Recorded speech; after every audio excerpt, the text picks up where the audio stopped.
Okay, guys, let's take a really quick look at deferred revenue. So we talked about this, I think it was in chapter 2 or chapter 3. Deferred revenue is basically when we get paid revenue for services that we have not performed yet, right? So we have not done the work to earn that revenue. However, somebody paid us in advance. So the way the journal entry works, when you receive payments for deferred revenue, you would debit cash, because it's usually cash received. It's always cash received, actually. And then you credit your deferred revenue.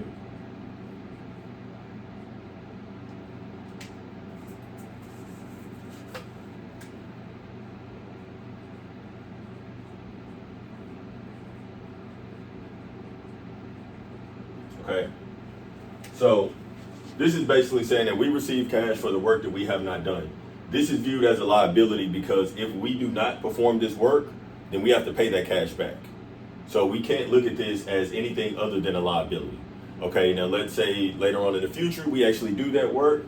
The journal entry we make to clear this out of deferred revenue would be a debit to deferred revenue.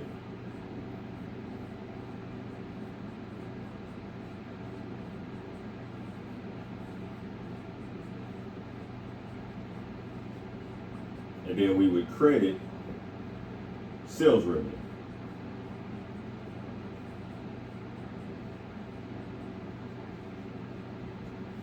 This allows us to recognize that revenue that we had deferred at that period. We recognize it, we take it out of the deferred account, those amounts cancel out, and we book our sales revenue.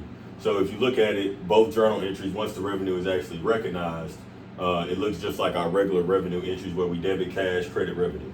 But this is just the journal entries for deferred revenue. Anytime there's a situation to where they say that we have not done the work, we receive payment in advance, please remember that you cannot recognize that as revenue per GAAP. You have to book it to deferred revenue and then clear it once you actually perform that work.